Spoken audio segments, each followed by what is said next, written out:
Hola, bienvenidos y bienvenidas a Realidades Compartidas, un espacio que creamos con muchísimo amor, dos mamás que compartimos una misma realidad, ser mamás con hijos con síndrome de Down.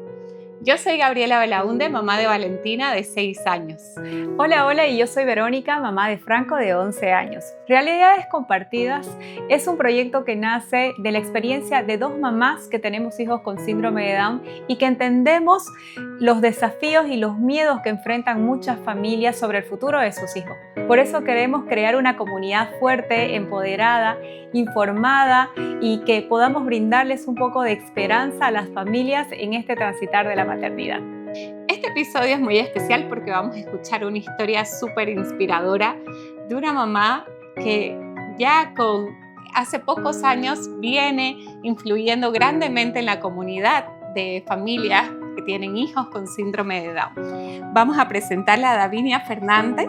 Davinia es mamá de Amaris Becerra. Actualmente ella se dedica a los bienes raíces y tiene un streaming dedicado al rubro llamado Cita Inmobiliaria. Bienvenida, Davinia. Hola chicas, muchísimas gracias. Gracias a toda la gente también que la sigue siguiendo. Felicidades, me encanta. No me lo pierdo, les cuento. No, gracias más bien, Davinia, por aceptar. Y aquí, como decía Gaby, ¿no? Ya eres un referente en la comunidad de síndrome de Down y es increíble que tu voz impacta ya en muchas mamás, donde les das esos ánimos, esa fortaleza. Y queremos conocer tu historia. Yo sé que la has contado ya en muchos episodios y ya deben conocer, ¿no? Pero ¿qué nos podrías compartir aquello que todavía no has terminado de contar en tantas entrevistas que quizás hayas tenido y que puedas compartir cómo ha sido tu vivencia de tener a Amaris, de ese deseo de ser madre? Contanos un poquito. Bueno, a ver, el deseo de ser madre empezó justo en la pandemia, en un momento difícil, en un momento crítico, sin buscar, quedé embarazada. Ahí fue que salió todo al flote el tema de querer ser mamá. Por motivos no llegó ese bebé y ahí fue como que quiero ser mamá. Me despertó eso que realmente no sabía, igual a mi esposo, porque cuando nos casamos dijimos no queremos ser padres. Y exactamente, y después de ese embarazo fue que queremos ser papás, empezamos a ir con especialistas. Durante todo un año estuve buscando explicación del anterior embarazo, bueno, hasta que llegué con un ginecólogo que me encantó, me inspiró muchísimo. Y él empezó con todo esto de vamos a empezar a buscar a la famosa bebé que tanto deseábamos. Y realmente fue un milagro, chicas, porque cuando empezamos a hacer los estudios para quedar embarazada, en el primer estudio que nos hicimos, me dicen lamentablemente no te vas a poder embarazar todavía, ni siquiera con in vitro, porque estaban mis trompas completamente obstruidas, necesitaba una cirugía. Y dije, bueno, no es el momento, cuando Dios quiera. Esto era fin de año, nos teníamos que ir recién de luna de miel con mi esposo. Por el tema de la pandemia no pudimos viajar, bueno, fue todo un tema. Nos fuimos de vacaciones, dijimos, bueno, que sea lo que Dios quiera, nos relajamos. Y en enero, 14 de enero, me entero que estaba embarazada. O sea, realmente, ahí me acuerdo y me emociono un montón porque dije, es un milagro. Es un milagro porque yo decía, empecé con las náuseas, empecé así como que me siento con sueño, me siento con náuseas, decía no puede ser, por si acaso me voy a hacer una prueba. Y yo sola en mi casa, ¿no? Y me compré una prueba. Dije, por si acaso me voy a comprar otra prueba, por si acaso voy a ir a hacerme la de sangre. O sea, yo decía, no puede ser. Y me tuve todo el día con esa noticia hasta la noche, como era 14 de enero, Día de los Enamorados, recién en la noche le dije a mi esposo. 14 de febrero. 14 de febrero, perdón, 14 de febrero. Claro, fuimos al médico en diciembre, nos fuimos de vacaciones y en febrero que ya me enteré que estaba embarazada. Ay, ¿sabes qué? Exactamente. Me dejas con eso porque 14 de febrero le di la noticia a mi esposo. ¿También? Que Franco estaba embarazada de mi primer hijo. ¿Puedes creer? Por eso te digo, wow, digo, 14 de febrero. ¿Y cómo fue la noticia? Ay, no, o sea, como vos decís, ¿no? O sea, la prueba 1, la sangre, de que no crees, digamos, ¿no? Y en esa ilusión de querer, estábamos en la búsqueda de ser papás y todo, y Y esa noticia pues te da miedo, ¿Cómo se ¿no? la diste? ¿Sabes qué? Es una anécdota muy chistosa, porque ahí fue, justo nos íbamos a celebrar a Santa María de la Antigua, ¿ya? Entonces yo me preparé mi cartita, ¿ya? ¿viste? Mira, me hice una cartita, ahí lo iba a poner la cosa. ¿Puedes creer que cuando llegamos al hotel de Santa María de la Antigua, nuestra cabaña había una cama de bebé?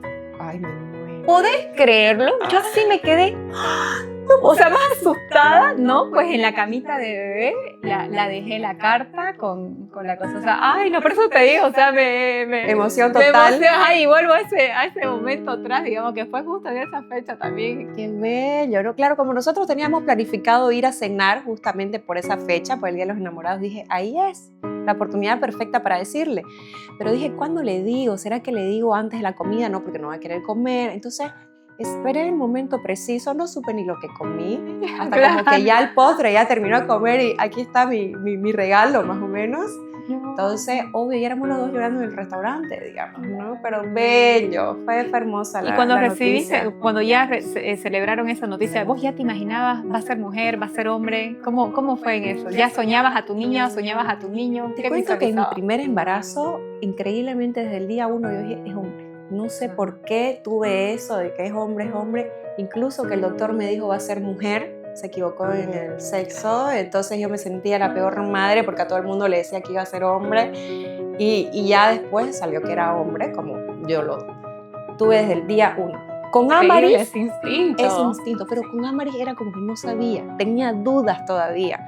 Entonces me había quedado con el deseo del hombrecito, pero también ya le había comprado cosas de la mujercita. O sea, era una mezcla de sentimientos que decía, bueno, lo que Dios quiera, obviamente. Pero hasta el día de la revelación de sexo, de verdad fue una sorpresa que me hizo mi hermana, porque yo no sabía.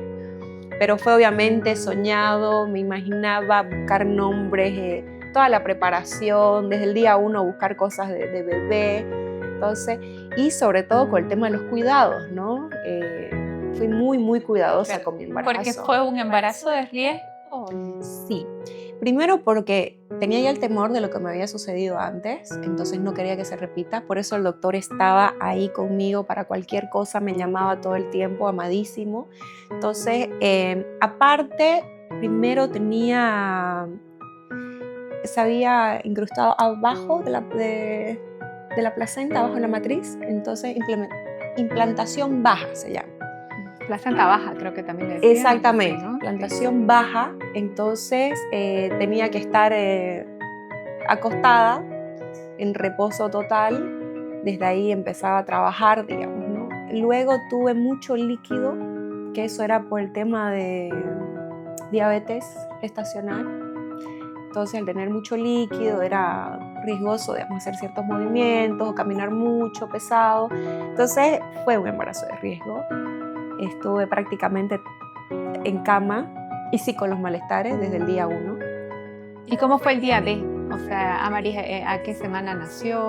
¿Cómo llegó? ¿Cómo fue la llegada? Bueno, fui un día normal de control. Un control, eran ya tipo 6:30 de la tarde. Me estaba haciendo la ecografista en el edificio donde atendía a mi ginecólogo. Él estaba con sus pacientes.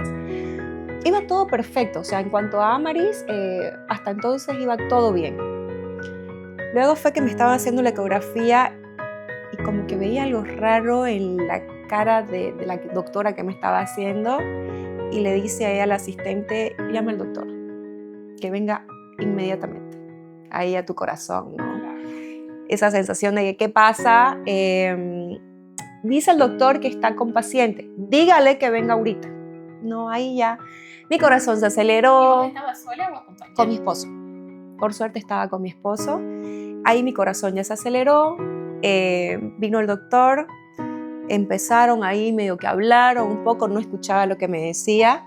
Ay, nunca me voy a olvidar. Me agarra el pie y me dice, ¿tenías posibilidades de irte a Brasil? Ahora. Así, pero agarrándome fuerte.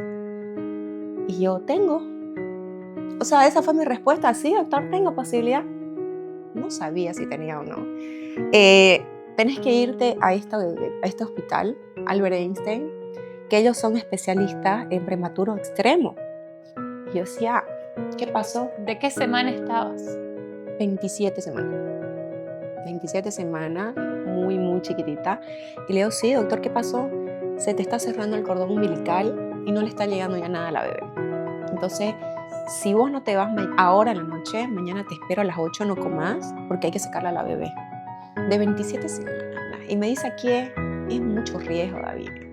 O sea, aquí no estamos preparados el tema de, sí, el equipo médico, pero no la tecnología para controlar bien el cerebro, o sea, el corazón, los pulmones no está desarrollada la bebé. Entonces nos tuvimos que ir esa noche a buscar pasajes, hacer maletas como loca, o sea, y encima una persona me dice, para que te hagan contacto y directamente llegues al Albert Einstein ya con alguien, hay un doctor que trabaja con ellos, pero necesita enviarte con un diagnóstico, o sea, necesita saber cómo está la bebé. El pobre, por hacerla bien, abre su consultorio, todo esto ya 10 de la noche, me atiende y me dice, la bebé ya está con sufrimiento fetal. Y si puede sacarla ahora mismo, porque ya está con sufrimiento fetal. Algo en mi corazón, y era Dios, por supuesto, me decía, no, David, llega a Brasil como sea. Acá no. Pero imagínate que te diga un especialista está con sufrimiento fetal, que la saquen ahorita. Gracias a Dios no le hice caso al doctor. ¿Y en cuántos días ya estuviste en Brasil? Estuve 3 semanas. No, pero o sea, de ese día. De ese día. 1, 2 días, no, 3. No, ese mismo día buscamos los pasajes para irnos. Esto era 10 de la noche, a las 6 de la mañana nos estábamos yendo a Brasil. Entonces por eso dije inmediato. Pero desde el momento 1 dije no. Porque mi esposo me decía, vamos ahorita a la Fagianini. A cualquier que la saque. Le digo, no. Vamos a irnos sí o sí a Brasil. Llego como sea. Llegamos directo. Ya eran pues tipo 11 de la mañana. Yo desesperada, sí, por favor, véanla ahorita, sáquenla. O sea, aquí sí, ya estoy tranquila que la saquen. Me atendieron directo y en la ecografía me dicen, no, su bebé no está con sufrimiento fetal. Iba a cometer el error más grande de mi vida. Esa decisión iba a ser tremenda y gracias a Dios que me dijo, no, tenés que llegar a Brasil. Lo que sí, está cerrándose el cordón umbilical, cada vez le está llegando menos alimento, pero aquí le vamos a hacer una alimentación muy específica para que él alimente a la bebé. Increíble. Tuve una alimentación, pero me daban proteína, todo era así, mi pedazo de carne, de verduras, muchos frutos secos, les cuento. Todo el tiempo me daban frutos secos. Aparte de eso, me daban un batido de proteína. ¿Y vos quedaste hospitalizada desde que llegaste? Hospitalizada, directamente me dijeron, bueno, aquí tiene que estar en observación. Tiene que estar monitoreada. Cada ratito me sacaban para ver el tema del azúcar. Tenemos que tener un control estricto. Me hacían el monitoreo fetal, me hacían el Doppler, ecografía, todos los días. Ecografías al corazón especial para la bebé. O sea... ¿Y de qué semana nació Amara? Nació de 29 semanas, o sea, faltaba un día para que sean las 30. O sea que estuviste 2 semanas más allá. Estuve 2 semanas internada y claro, me decía, si no la sienta su bebé o por mucho tiempo no siente que se mueve, nos avisa. Entonces imagínate que es estar durmiendo, pero era como que la siento, no la siento, por si acaso llamo, venían y me hacían ecografías por si acaso, o sea, pero ella ahí conmigo siempre, ¿no?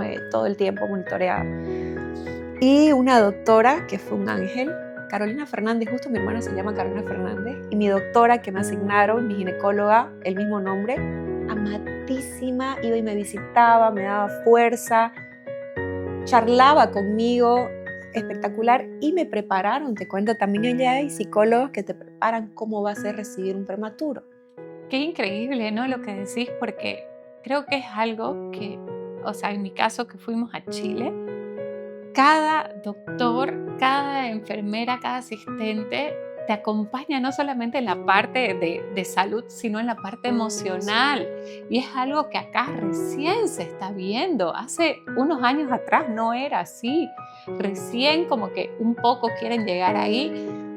Ahora, bueno, veo en una clínica específica que justamente está como que toda la formación y toda la auditoría se la hace la Albert Einstein, pero ves la Y importancia. el que nazca y ponerlo y amamantar, que están también implementando acá. todo, pero la parte emocional de la mamá es increíble. ¿Cómo hace la diferencia? Porque como decía, las enfermeras daban ánimo y ponían en una pizarra, me acuerdo, te estamos esperando, bebé, o sea, dándote esas ganas de que todo va a estar bien. Entonces, no, amadísimas. Y tuve un acompañamiento de una psicóloga, me designaron una psicóloga que ella me preparó, me dijo cómo iba a ser el nacimiento, que no espere que llore, que no espere que me la pongan. Me llevaron donde iba a estar Amaris, internada tras que nazca, se le iban a llevar directamente a ese lugar. Me mostraron incluso de qué tamaño aproximadamente iban a ser Amaris para que no me asuste también. Entonces te hacen toda una preparación, porque sí impacta, digamos, ¿no? Ver a tu bebé tan chiquitita. Más bien Amaris lloró, porque eso yo igual lo preparé a mi esposo, le dije, bueno, Amaris no va a llorar porque todavía sus pulmones no están, no te asustes. Imagínate, ahorita estás todavía pasando ese transitar de un bebé prematuro, pero todavía no había nada del tema síndrome de Down. ¿Cuándo aparece esa situación? Claro, lo único que sí venía a venir era el tema de su intestino de Amaris, ya en la barriga, que sí iba a necesitar una cirugía, pero esto tiene que ver mucho con los prematuros.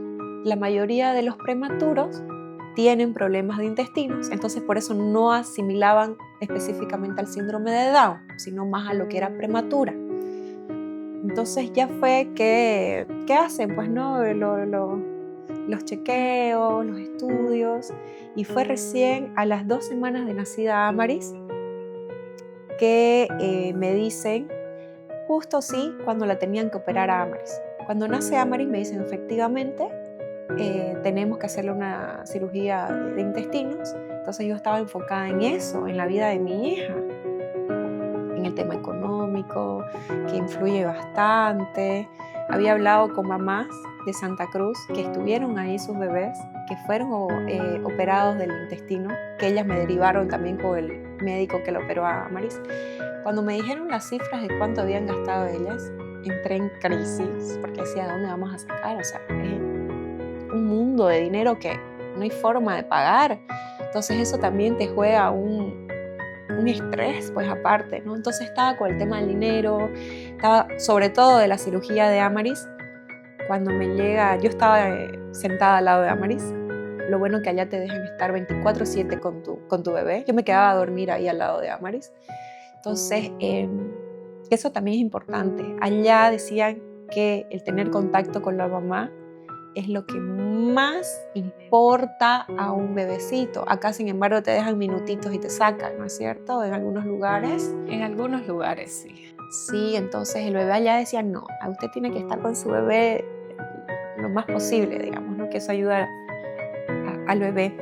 Entonces yo estaba sentada ahí al lado de Amaris y viene el doctor, se me para enfrente y, claro, en portugués, obligada tuve que aprender portugués porque no tenía idea y ya no sé ni cómo me comunicaba, pero la cosa que me dice, ya salieron los estudios de Amaris y que comprobado, bueno, efectivamente su niña tiene trisomía 21.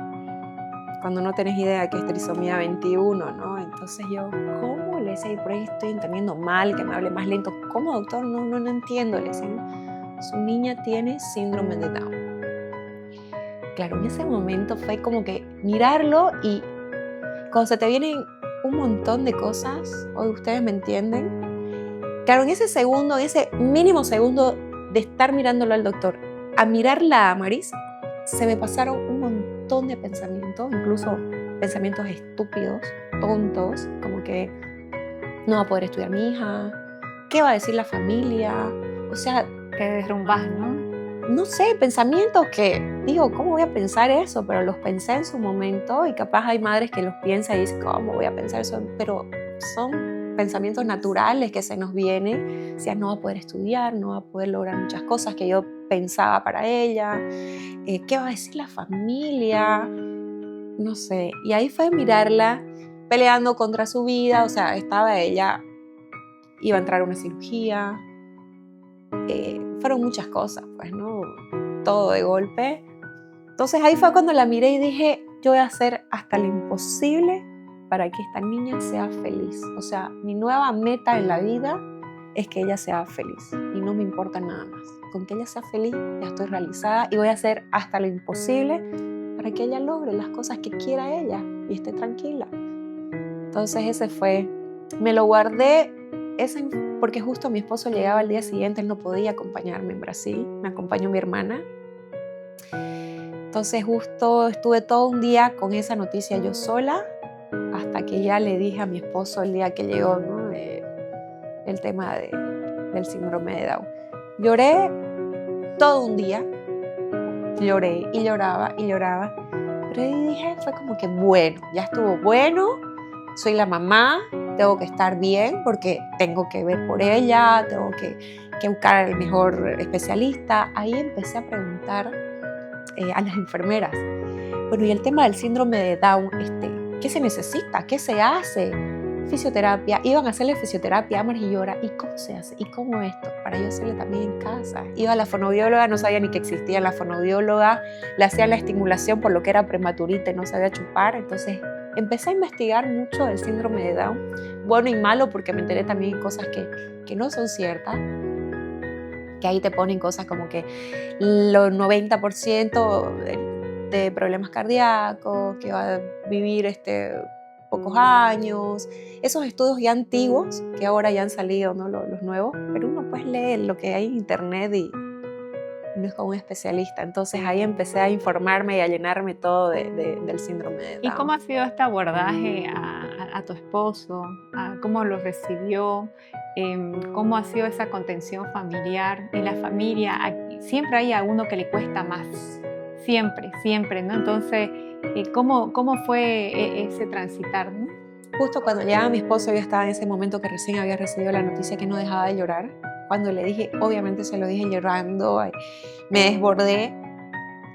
Pero él me decía, pero tiene síndrome de Down, ¿qué vamos a hacer? Nada. ¿Cómo? ¿Qué vamos a hacer? ¿Qué tiene? O sea, ¿qué tiene que tenga síndrome de Down? Y él siempre decía, mi hija me va a acompañar a boxear desde que aprenda a caminar y ella va a ir conmigo a boxear. Y le decía, pero no te va a poder acompañar a boxear. ¿Por qué? Me decía él. ¿Quién te dijo que no va a poder boxear? Entonces yo seguía en esa negativa, ¿me entiendes? Y él como que, ¿qué tiene? A ver, reaccionar más o menos, ¿no? Obviamente me imagino que él lloró solo, que se desahogó, no sé, pero ese fue su apoyo, como que va a poder hacer todo lo que ella quiera. Me apoyó totalmente. El abordaje con mi madre, fui preparando a la familia, diciéndoles, van a hacerle unos estudios a Amaris porque hay sospechas de síndrome de Down. Como que vayan viendo. Que vayan escuchando el nombre. Que vayan. ¿Y por qué? Me decía mi padre, ¿no? ¿Pero por qué van a hacer eso? Porque tiene algunos rasgos. Como Amaris estaba llena de cable, estaba entubada, estaba con unas gafitas por su retina, no se había desarrollado, tenía muchas cosas en la cabecita. Yo de verdad le conocí la cara a mi hija después de 3 semanas que fueron sacándole las cosas. Entonces uno dice, ¿cómo no vas a ver que tu hija tiene ciertos rasgos? No podía verla. Entonces, mientras que iban sacándole, pero como ya yo sabía a las 2 semanas que ella sí tenía síndrome de Down, fui preparándole a la familia. Mi madre justo fue a visitarnos allá a Brasil, se lo dije en persona. Yo ya ahí fuerte, porque tengo que estar fuerte, como yo lo diga, tienen que recibirlo, ¿no? O sea, ya yo empoderada, ya estaba fuerte. Y le dije, mamá, ya salieron los estudios y salió positivo, Amaris tiene síndrome de Down, ya estoy averiguando qué terapias tiene que hacer, cómo vamos a hacer, así, dándole diciendo, todas las todo está bien. soluciones. Y transmitir paz y tranquilidad. Exacto, ¿no? Porque ya a he veces están con visto, ese miedo. necesita estas terapias, ella estaba averiguando, voy a averiguar allá en Santa Cruz, tras que llegué le hablé a Gaby aquí. Y eso justamente te quería decir, ¿no? Te quería preguntar, cuando ya regresaste a Brasil, ¿cómo ha sido esa red de apoyo que fuiste recibiendo? ¿Quiénes fueron esas primeras familias? ¿Qué recuerdos tenés de esos primeros pasos de guía?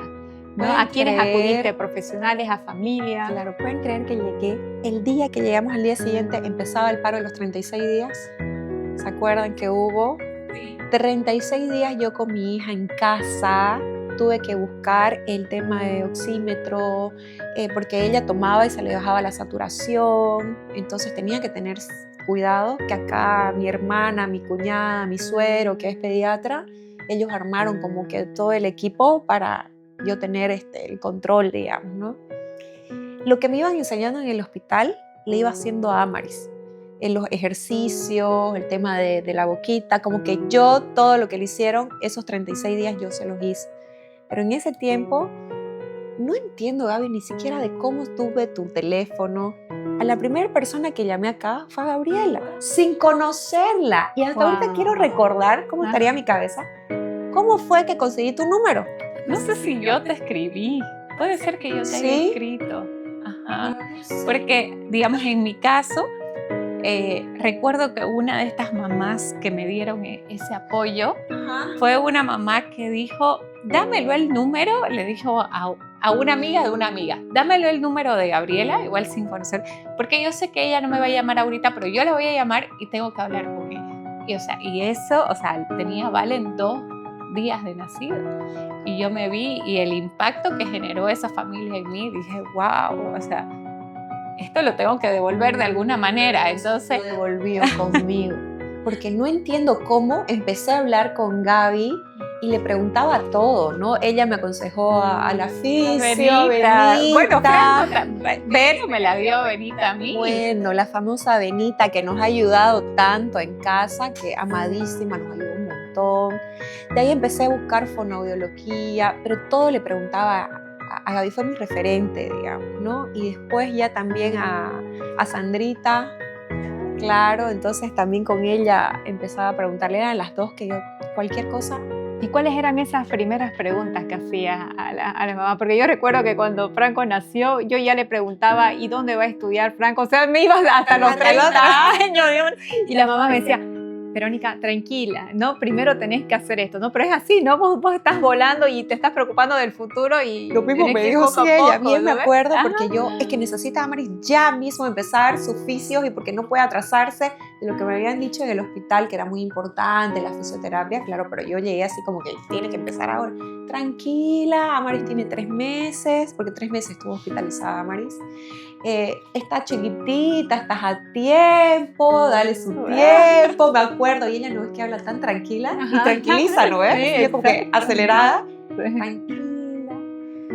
Y también una vez un consejo que siempre lo tengo de Gaby. Gaby, estoy preocupada por esto. Davinia, ocúpate, no preocuparte. Entonces, hace esto, y siempre que estoy preocupada, Davinia, ocúpate. Mira la palabra ahora. Sí, la verdad que ese fue algo que aprendí igual con el nacimiento de Valen, porque de nada sirve preocuparnos en este camino, es ocuparse y ver qué pasa, ¿no? Y es lo que decimos siempre, ir a la acción. Cuando vas a la acción, estás dejando ese miedo y esa preocupación a un lado y estás actuando, te estás informando, estás viendo cuáles son las necesidades de tu hijo. Y creo que siempre cuando recibimos la noticia y empezamos a buscar esta red de apoyo, de referentes, de a ver dónde hay una mamá, siempre vas a encontrar y te vas a quedar, como vos dijiste, yo me quedé con ese mensaje. Yo me recuerdo que me quedé cuando una mamá me dijo, Verónica, la forma de cómo vos veas a tu hijo es como la sociedad lo va a ver. ¿Sabe quién me dio? Ese fue el primer consejo tal cual que me dio una enfermera. En el momento que yo me enteré del síndrome de Down y lloraba y lloraba y lloraba, vino una enfermera así amadísima. ¿Qué pasa? Yo me enteré que mi hija tiene síndrome.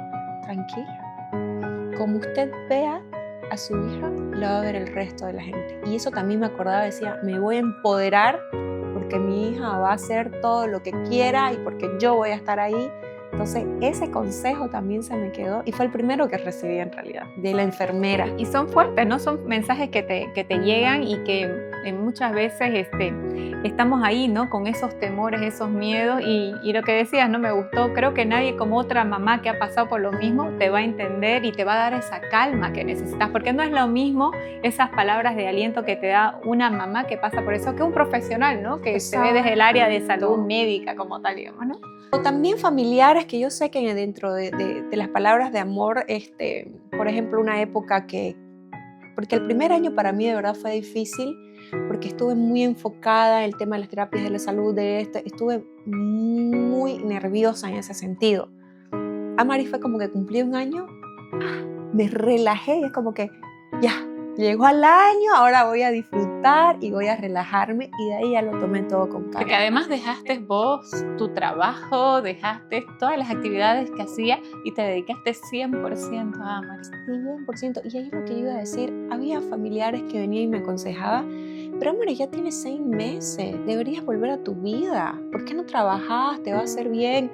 O sea, yo sé que lo dicen con mucho amor, pero hay veces que no sabían por lo que yo pasaba, digamos, ¿no? Me daba la vuelta y Amaris se estaba ahogando, y de 6 meses, cosa que otra persona dice, pero 6 meses ya no se ahoga, pero es diferente, pues, ¿no? Bien recuerdo que el doctor me dijo, Amaris salió de 3 meses del hospital, pero me dijo él, usted tiene que tomar en cuenta que Amaris es una prematura y es como si recién estuviera naciendo, o sea, su término recién es ahora. Entonces tiene que tratarla como una recién nacida, no como si tuviera 3 meses. Y había gente que no entendía eso, digamos. No, pero si tu hija ya tiene 6 meses, ya está grande. Entonces tenía temas específicos todavía que tocar. Davinia, qué hermoso todo lo que nos compartís y es tan importante compartir tanto la dulce espera como la llegada, porque creo que es la parte más significativa, la que más nos mueve cuando tenemos un hijo con síndrome de Down. Sí. Y fíjate que todos esos consejos que has venido recibiendo, que recibiste en las primeras etapas de Amaris, la llevaste a la acción no solamente para vos, sino para compartir en tu comunidad y te volviste, como decíamos al principio, una gran referente para muchas familias que pasan por una situación parecida. Sí, mira, yo nunca fui mucho de redes sociales. O sea, yo mostrar mi vida, no, siempre fue el tema del modelaje, qué sé yo, por temas de trabajo. Pero con Amaris fue tras que nació, empecé a subir esto precisamente para ayudar a otras mamás, y se volvió tan grande la comunidad, sobre todo en TikTok, no sabes las mamás que me llaman, incluso de otros países, para comparar o para decirme cómo hacen con la fisioterapia o qué le hacen en fonoaudiología.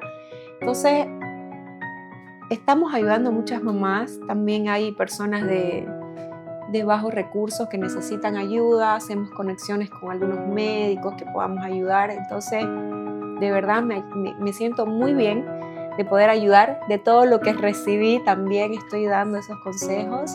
Y fíjate que, digamos, creo que muchas mamás coincidimos cuando nos enteramos de la noticia, como que sentimos este miedo, y ahora ¿qué va a pasar? Mi hija va a poder estudiar, va a poder hacer esto, y creo que de cierta forma, al hacerlo visible, estamos rompiendo todas esas barreras también, ¿no? Entonces vemos todo este abanico de posibilidades que tienen nuestros hijos. Eso es lo que yo quiero llegar, porque obviamente las personas que no conocen el síndrome de Down es algo nuevo, te da miedo, pensás que muchas cosas no van a poder hacer. Entonces, cuando ya vas en el camino y te vas dando cuenta, por eso muestro lo de Amaris, muestro sus avances, muestro también las terapias que necesitan, porque a veces ni los propios profesionales saben qué terapias necesitan los niños con síndrome de Down. Entonces, llegar a eso ¿Y ahora cómo es un día de Amaris? ¿Cómo es su día a día? Ay, Amaris. Bueno, en las mañanas yo me dedico a Amaris. Yo le preparo el desayuno, la llevo a las terapias. Todas las mañanas es para ella. Llegamos a casa, le doy su almuerzo, la listo para la guardería. 3 de la tarde la dejo en la guardería y ahí corro yo para hacer mis cosas, digamos, ¿no? Volví al rubro inmobiliario, tengo 1000 cosas. Estoy con un emprendimiento también, entonces me tengo que dividir. A veces mi esposo la recoge a las 6 de la tarde, está de 3 a 6 en la guardería Y ya yo llego tipo 7 a la casa a terminar de bañarla, darle de comer, sobre que está plaga que no se quiere ni cambiar ni comer, entonces estamos en esa bregadera, está plaguísima. Entonces así es un día con Amaris. Y contanos cómo ha cambiado ya tu percepción del síndrome de Down, ¿no? Del miedo ahora, ¿no? Es que, como dicen, ya vemos los avances, vemos lo que pueden hacer. Ya yo disfruto completamente de Amaris, ya no estoy con esa preocupación que antes estaba.